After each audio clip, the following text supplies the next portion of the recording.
فقرتنا الأخيرة في نسمة صباح نخصوها للثقافة للأدب للشعر، وحاضر معنا بالمناسبة الشاعر الشعبي حسام ساكري باش نتعرفوا على تجربته الشعرية اللي الحقيقة متنوعة فيها حتى الفصيح، ونتعرفوا على مسيرته وخاصة إصداره المتميز ربيع الخاطر.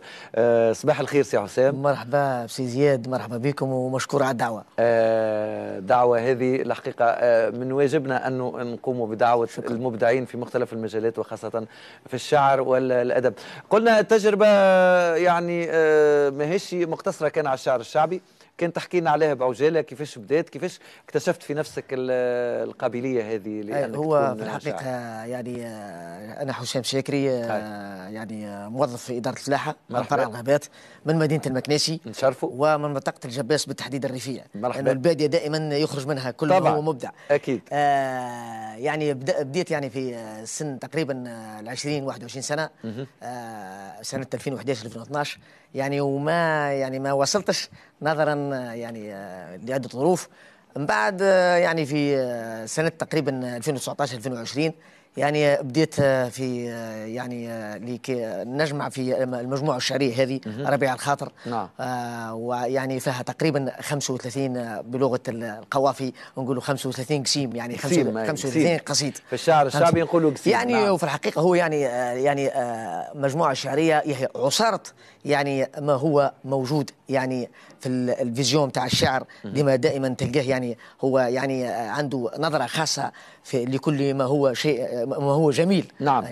هو في الحقيقة ما نتصورش أنه الأشعار متاعك الكل جمعتها في الإصدار هذا. بالطبيعة يعني عندي أكثر من تقريبا من 120 قصيدة و 120 قصيدة، لكن فقط نظرا لضيق الوقت أنا عملت المجموعة الأولى. وبالمناسبة مشكور يعني المقدمة كانت للشاعر نعم. الكبير وعضو اتحاد الكتاب الوطنيين السي بالوافي ابن المزونة، شاعرنا كبير. كان قد يعني عمل لي المقدمة نتاعي ومشكور يعطيه الصحة. نعم. قلنا الشعر كيفاش جاك؟ كنت مغروم بالشعر الشعبي، كنت تستمع، كنت تحضر في المحافل، كيفاش جات هالبذرة متاع الشعر هذه؟ هو في الواقع يعني نحن البيئة متاعتنا غادي في منطقة الجباس، وخاصة أولاد عزيز يعني الحرار غادي في مدينة المكناسي. نعم. يعني هم تقريبا يعني من معاقل الشعر الشعبي، وكذلك من معاقل الفن الأصيل والطرب الأصيل الشعبي، القصبة، الزكرة. يعني لدينا تقاليد هناك في برنا، هناك في مدينة المكناسي. تأثرت بهم طبعا تأثرت بهم، لأني أنا ربما ما نكتب أنا الروحي، لأني أنا ما نجيبش من عند الغير أبدا. أنا نكتب الروحي، نكتب ويعني بدأت يعني بشوي بشوية. نعم. الوين تطور أمامنا كانت أمامنا المجموعة الشعرية متاعك ربيع الخاطر. هو في الحقيقة التجربة هذه ماهيش منتشرة، أنه شاعر شعبي يلم معناها سامحني يجمع يعني نبذة من أشعاره، مش الكل في إصدار، مش الشعراء الكل يعملوها، الكل مروي وشفوي. هو شي زياد حتى ما بينه أنه السنة الفارطة يعني أحدهم في إحدى الإذاعات تقريبا إذاعة الكرامة، سي زياد العبدولي مشكور، كي اتصل بي في عبر الهاتف قال لي اول مره نشوف يعني شاب صغير يعني عامل مجموعه شعريه. عاده الشعراء الشعبيين تلقاهم كبار، لكن هو بالعكس انه هنالك طاقات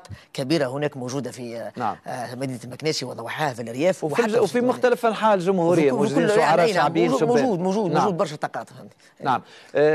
قلت لي اللي في الكواليس طبعا اللي عندك ايضا في الفصيح حسين. اي كتبت تقريبا زوز قصائد او ثلاثه في الفصيح، ولكن انا مختص في الشعر الشعبي، وكذلك في كل الاغراض. باهي الاغراض هذا هو سبقني للاجابه.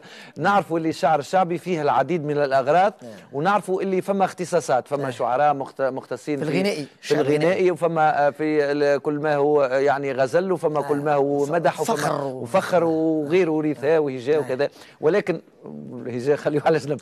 ولكن قلت لي معناتها الاختصاصات كل توجيدها حسين. انا الحمد لله ويعرفوني يعني حتى زملاء الشعراء وحتى في جمهوري العريض ما شاء الله. يعني انا تقريبا ما نقولش الوحيد، ولكن من جمله الشعراء القلائل في تونس انهم يكتبوا في الاغراض الكل.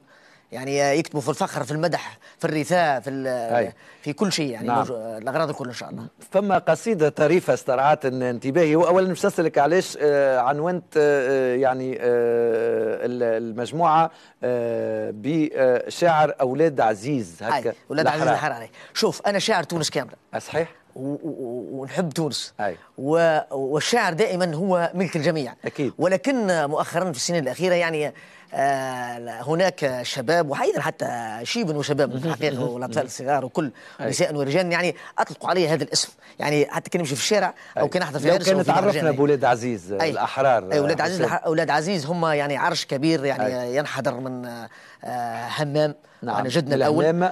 وهو في الحقيقة حسب الروايات وين موجود جغرافيا؟ موجود جغرافيا في مدينة منزل بوزيان وفي مدينة المكنسي في ولاية سيدي بوزيد. في ولاية سيدي بوزيد. وربما يصل حتى إلى خوتنا أولاد عبد الكريم هناك في قفصة. اي. والقصيده انا اللي استرعت انتباهي احلوه برشا، هي بعنوان انا حسام. هذه زادت تجربه متفرده. اي هم برشا قصايد. انا حسام شاعر ولاد عزيز الأحرار أو حرار، مولود عام 80 في ليلة ظلام داحس عجاج غبار في 27 كانون 79. أي شوف للأمانة معناتها هو يعني كما قلت يعني أنا الكتابة غلبة الحفظ. يعني نكتب أنا نرتجل. نعم. يعني على البلاصة نجم تو نكتب يعني في ظرف 7 دقائق أو 8 دقائق نجم نكتب قصيدة، ما عنديش حتى مشكلة. ترتجل. وعادة الأوقات نكتب فيها يعني الفجر يعني 5 صباحا بداية الصباح وإحنا في نصف الصباح. والحمد لله يعني التجربة كانت حلوة ياسر. نعم. ما نجمش تكون بحذنا من غير ما تلقي على ما سمعنا وما سمع المشاهدين نماذج مختارة من قصايدك حسام. باش نبداو؟ هو نبداو ديما تبقى تونس، نبداو بتونس العزيزة، لأنه نعم. لا يمكن أن نبدأ ونستثني تونس العزيزة اللي أكيد. هي فوق رؤوسنا الكل طبعا. نقول تونس اللي ساكنه كبد جمال وقد في الدنيا ما كيف حد. نقول تونس شاعرنا ولاد احمد والشاب حومات الحوماء مصدرة الله كيف حد. منوبه فن العمارة ريانه ياسمين وورد وبنى عروس الادباء الكاف المستعمر رد نابل وين جبل العلاء الحوت في البحر تشد جندوبه جنه خضراء في باجه قامنها تحصد وسليانه لمسه وفاء وزغوان عصر بطعم مشهد المهديه وين ركح الماء البحراهيم وجوم يحد سوسه وين الجو دفاء مستير الرباط شد القصرين وين الضرب حماء قروان الزربيه وقد وبوزيد وارض الشهداء صفاقس عاصمه البلد وقابس تشفي قلتا وقفص الوقف تند الند وقبل وجمال الصحراء وطوزر اللي شامخ في الحد ومدنين اضطرت الاعداء في ملحمه البنقردين يشهد وطاطاوين احبابنا والله نحكي بالجد تونس اللي ساكنه كبد جمال وقد في الدنيا ما كيف حد. في الدنيا بالحق تونس ما كيفها حد. يعني قصيدة جميلة. توا تطرقت لكل ولاية الجمهورية. أي نعم. ولاية ندخلوا في المحفل مثلا موقف سموه في المحفل. خلينا المشاهدين ربما ما عندهمش فكرة كبيرة نوصفوا لهم ونعرفوهم بالموقف والمحفل. ايش معناها موقف وايش معناها محفل حسام؟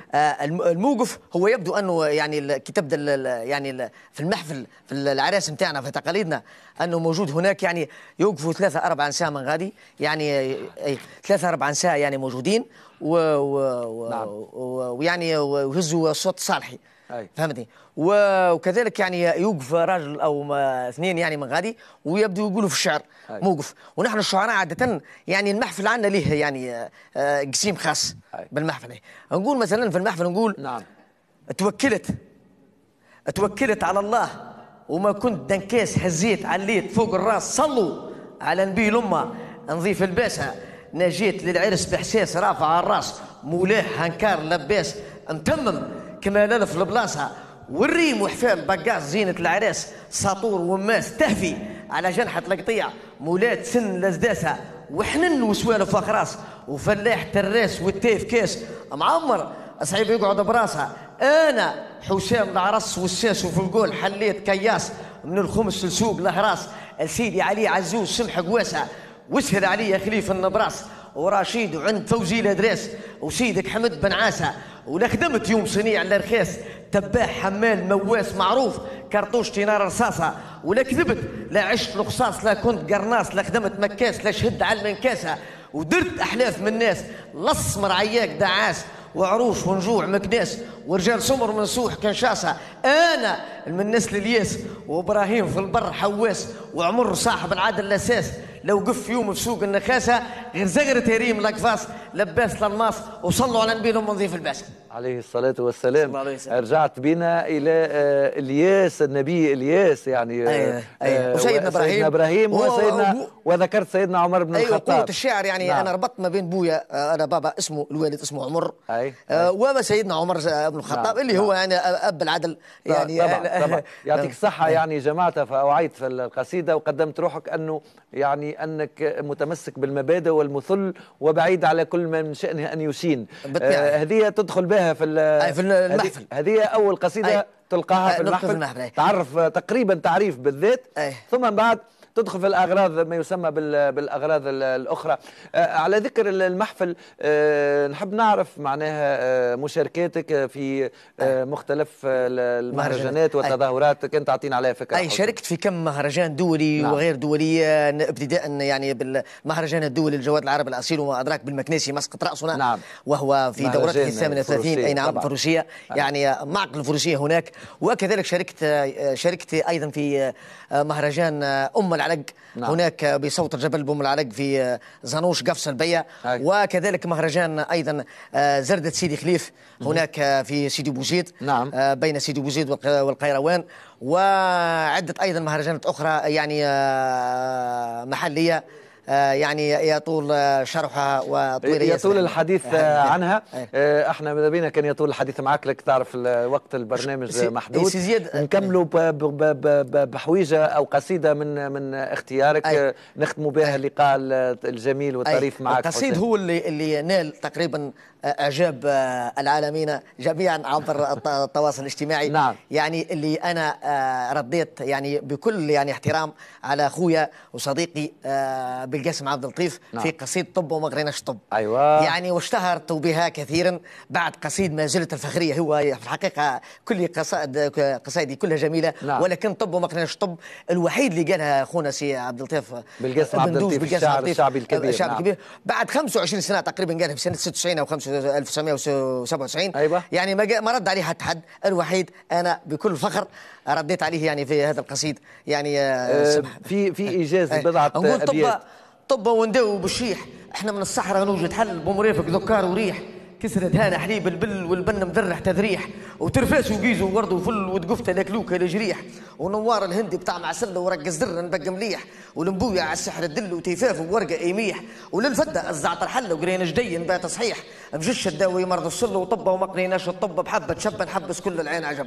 نقول طبه في هذا ظفرنا الشيب، وللبرد اللكلك بالصبار براسه غراب وتبيب، وللمعده حبر على العار، عود التوت المحب يجيب وشقيقه لها كبار، وفعوده قرنفل عنا نصيبه ولا يغيب حتى على داره وحتى اليوك القلب الذيب، يولي شجاع ومغوار وكيف عنا كرموس يطيب، نعمل من الكباب غرار والفيج الفبرير يصيب وطباع وكيب النار ولا نعزم نمشي للطبيب ولا شدينا الصف نهار وطب وما قريناش الطب بحبه شبه نحبس كل العناجم. شكرا يعطيك الصحه. يعطيك الصحه. شكرا لك الشاعر الشعبي حسام ساكري. كانت هذه الاستضافه بمناسبه اصدار ربيع الخاطر وبمناسبه هالمسيره الشعريه الثريه نتاعك والمتميزه والطريفه. ان شاء الله في لقاءات قادمه معك ومع شعراء شعبيين من مختلف الانحاء. تحياتنا لهم جميعا وخاصه لشعراء سيدي بوزيد والمكناسي واولاد عزيز والجهات الجميله هذيك الكل. مره اخرى مشكور على الحضور. شكرا. صابرين.